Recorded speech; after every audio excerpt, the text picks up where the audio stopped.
Les élections européennes auront lieu le 26 mai prochain. Elisabeth Morin-Chartier, députée européenne pour la région Grand Ouest depuis 12 ans, ne se représentera pas. Elle est avec nous sur ce plateau. Bonjour Elisabeth Morin-Chartier. Bonjour. Vous ne faites pas partie des 30 candidats éligibles sur la liste La République En Marche. Est-ce que vous êtes déçue? Je ne suis pas déçue parce que j'ai pris ma décision moi-même. Ce qui me déçoit, c'est que les partis politiques français, quels qu'ils soient, ont très peu de considération pour le Parlement européen, qui est pourtant une assemblée démocratique très importante, et ont très peu de considération pour l'Europe. Mais vous espériez quand même être sur cette liste. Et c'est ça qui me déçoit.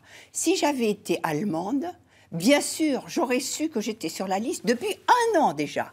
Les Allemands, ils sont en train de se répartir les postes à responsabilité. Les Français sont en train de trotter sur la possibilité d'être sur une liste ou pas. Non. Ça n'est pas sérieux. Du coup, c'est aussi un peu... Est-ce que vous estimez que c'est un manque de reconnaissance par rapport à votre travail, notamment sur la directive des travailleurs détachés, dont vous étiez co-rapporteur? Vous avez fait un énorme travail là-dessus, et finalement, vous n'êtes pas, quelque part, vous n'êtes pas récompensé pour ça. J'ai pas besoin de récompense. J'ai pas besoin de récompense parce que j'ai vraiment fait mon job pour lequel les citoyens m'avaient élu. Aussi bien en ce qui concerne l'Europe sociale, avec la directive sur les travailleurs détachés, mais avec 17 autres directives que j'ai fait dans ces 12 années de travail, que sur la lutte contre le harcèlement au Parlement européen, j'ai fait avancer les choses. Et donc... oui, je me suis tellement investie que l'Europe a fait un pas en avant avec mon travail. Donc, j'en suis très fière. Je n'ai pas besoin d'autre reconnaissance que ça. Alors, l'an passé, en février 2018, vous avez quitté votre famille politique d'origine, les Républicains. Vous avez rejoint le groupe Agir. Est-ce que vous n'auriez pas pu ou dû aller directement chez La République En Marche pour espérer être sur cette fameuse liste des 30? Écoutez, c'est simple. Moi, je suis du centre droit.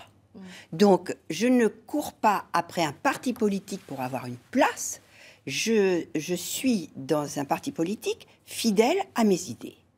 Et donc, c'est la raison pour laquelle je suis allée à Agir. Voilà. Je n'achetais pas une place et c'est absolument sans regret parce que ce qui m'importe, c'est d'être en conscience droite avec moi-même. Jean-Pierre Raffarin, votre ami de toujours, soutient officiellement le projet européen d'Emmanuel Macron. Est-ce qu'il n'aurait pas pu lui aussi soutenir un peu votre candidature? Écoutez, ça faut lui poser la question. Directement? Directement. D'accord. Alors un mot de vos projets après la fin de votre mandat. Qu'est-ce que vous avez envie et souhaitez faire? Écoutez, je m'occuperai toujours d'Europe. Je regarderai toujours avec beaucoup d'intérêt la politique européenne. Mais il y a aussi une autre vie à côté du Parlement européen. Et donc, je vais commencer par prendre la mer et m'occuper de ma famille.